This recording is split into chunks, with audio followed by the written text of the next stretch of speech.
আজি মই আলোচনা কৰিম এক্সিছ বাৰ্ছ, ৰেইকি, EFT বা এই ধৰণৰ যিবিলাক ইনাৰ ট্ৰান্সফৰ্মেশ্যন থেৰাপি ব্যৱহাৰ কৰি আপুনি আপোনাৰ জীৱনত কেনেকুৱা মিৰেকল, কেনেকুৱা আপুনি সম্ভাৱনা কঢ়িয়াই আনিব পাৰে আৰু লগতে ইয়াক কৰাৰ যিটো প্ৰক্ৰিয়া তাক আৰু কিটো কৰিব নালাগে তাকো আমি আলোচনা কৰিম।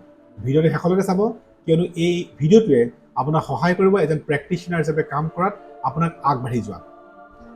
বন্ধুসকল, আমি বিভিন্ন সময়ত দেখিছোঁ বহু লোকে আমাৰ ওচৰত ৰেইকি বা ইনাৰ ট্ৰান্সফৰ্মেশ্যন থেৰাপি বা কনচিয়াছনেছৰ ওপৰত বিভিন্ন ৱৰ্কশ্বপ এণ্ড ট্ৰেইনিংবিলাকত শিকিবৰ কাৰণে আহে বা আমাৰ কাৰ্যালয়তো আহে আমাৰ ইয়াৰ পৰা বিষয়বিলাক জানিবৰ কাৰণে।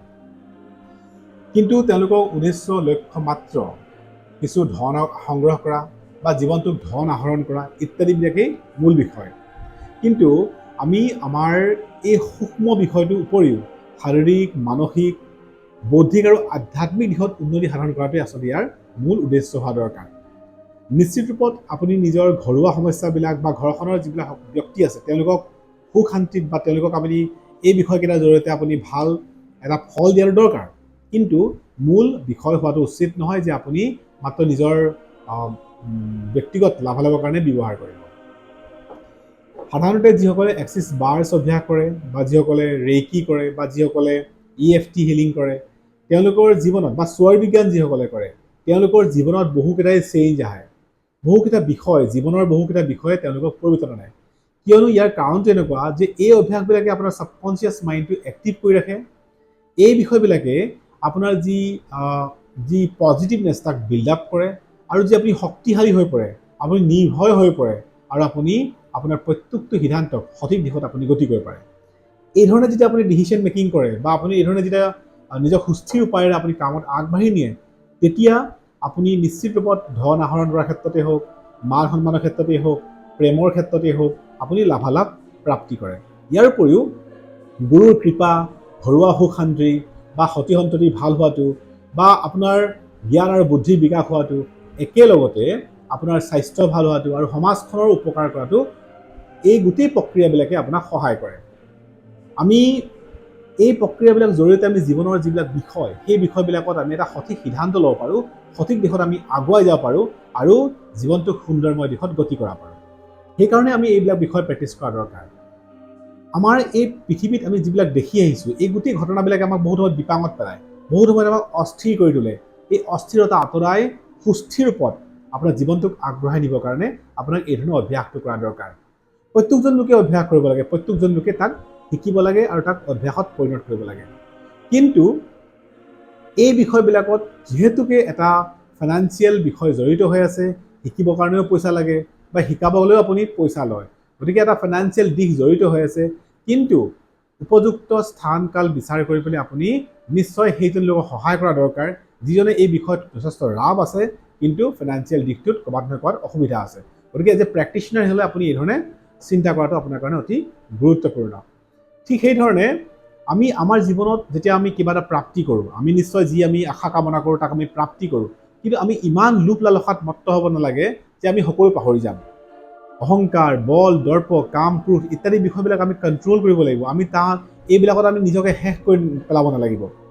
এই ধৰণৰ যিসকল লোকে অভ্যাস কৰে তেওঁলোকে জীৱনত প্ৰয়োজনতকৈ বহুত বেছি লাভ কৰে, প্ৰাপ্তি কৰে, কিন্তু এই প্ৰাপ্তিক যদি আপুনি সঠিক ৰূপত কণ্ট্ৰলত নাৰাখে, ই আপোনাৰ কাৰণে এটা হানিকাৰক হৈ পৰিব।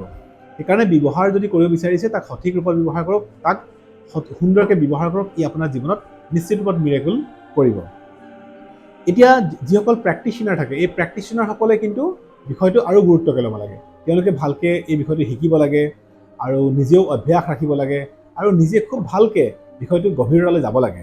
বিষয়টো গভীৰতালৈ নোযোৱাকৈ আপুনি ওপৰে ওপৰে যদি কিবা এটা কৰিবলৈ যায় বা দেখাক দেখি যদি আপুনি কিবা এটা কৰিবলৈ যায়, নিশ্চিত ৰূপত ইয়াৰ যি লাভালাভ আপুনি নাপাব। ৰেইকি অভ্যাসত যি অফুৰন্ত শক্তি আছে, যি ঈশ্বৰীয় শক্তি আছে, সেই শক্তিক যদি আপুনি অনুভৱ নকৰে আৰু অনুভৱ নকৰাকৈ যদি অন্যজন লোকক যদি ব্যৱহাৰ কৰিবলৈ যায়, ই আপোনাৰ কেতিয়াও ফলদায়ক নহ'ব। সেইকাৰণে আপুনি সঠিক ৰূপত আৰু সুন্দৰকৈ ব্যৱহাৰ কৰিব হ'লে সঠিককৈ আপুনি শিকাটো দৰকাৰ। সেইকাৰণে আপুনি শিকিব লাগিব। বাকী গোটেই প্ৰক্ৰিয়াটো ছায়েন্স হয়। এটা ছায়েন্স এটা যদি শিকিবলৈ হয় তো আপুনি নিশ্চিত ৰূপত তাক কিছু সময় দিব লাগিব, তাক সূক্ষ্মভাৱে বিচাৰ কৰিব লাগিব। যদিহে ভাবে আপুনি আপোনাৰ জীৱনটোত এটা সুন্দৰতম দিশ দিওঁ, সুন্দৰতম সমাজ এখন নিৰ্মাণ কৰোঁ, লগতে আপোনাৰ আগন্তুক সময়বিলাক আপুনি সুন্দৰকৈ অতিবাহিত কৰোঁ, বা সকলোৰ মুখত হাঁহি বিৰিঙাওক, তেতিয়াহ'লে আপুনি নিশ্চয় ৰেইকি অভ্যাস কৰিব, এক্সিছ বাৰ্ছ অভ্যাস কৰিব, EFT অভ্যাস কৰিব। ৰেইকি ব্যৱহাৰ যিসকলে কৰে তেওঁলোকে ৰেইকি ডিষ্টেঞ্চত শিকি লয় বা তেওঁলোকে মানে অফলাইনতো শিকিব পাৰে। কিন্তু ৰেইকি শিকি তেওঁলোকে তেওঁলোকৰ জীৱনটো সুন্দৰময় কৰিবলৈ যাওঁতে ৰেইকিৰ ভিতৰৰ যি গভীৰতা তাক আমি অনুধাৱন কৰিব লাগে। এটা অতি সুন্দৰ বিষয়, চায়েন্স হয়। আপোনাৰ বডিৰ যি শক্তি, আপোনাৰ শাৰীৰিক যি শক্তি, আপোনাৰ যি ঈশ্বৰৰ যি মানে শক্তি, তাক আপুনি বুজিবৰ কাৰণে ৰেইকি ব্যৱহাৰ কৰা দৰকাৰ। আপুনি প্ৰত্যেকটো ক্ষণ ঈশ্বৰৰ যি অফুৰন্ত শক্তি তাক বুজিবৰ কাৰণে, তাক অনুভৱ কৰিবৰ কাৰণে ৰেইকি অভ্যাস কৰিব লাগে। ৰেইকিয়ে মিৰেকল কৰে, ৰেইকিয়ে সকলো আপোনাক প্ৰদান কৰে, আপোনাক সকলো সম্ভৱ কৰি তোলে। ঠিক সেইধৰণে যিধৰণে EFT বা এক্সেছ বাৰ্ছে আপোনাক সহায় কৰে। বন্ধুসকল, যদিহে আপুনি তাক আপোনাৰ জীৱনত ব্যৱহাৰ কৰিব বিচাৰিছে, নিশ্চয় আপোনাক ভালকৈ শিকক, তাক ব্যৱহাৰ কৰক আৰু সুন্দৰতম জীৱন আপুনি লাভ কৰক। ঠিক একেধৰণে যিসকল প্ৰেক্টিশ্যনাৰ তেওঁলোকে বিষয়টোক অতি গুৰুত্ব দিয়া দৰকাৰ, সাৱধানে কৰা দৰকাৰ আৰু মানুহৰ মংগলৰ কাৰণে কৰা দৰকাৰ। কিবা এটা লোভ লালসাত বা কিবা এটা আকাংক্ষাত কৰাটো কেতিয়াও উচিত নহয়। গতিকে আপুনি সেইধৰণে সঠিককৈ ব্যৱহাৰ কৰিব লাগিব, তেতিয়াহে ই আপোনাৰ লগতে আপোনাৰ বহুজনৰ জীৱনত পৰিৱৰ্তন নিৰ্ণয় কৰিব পাৰিব।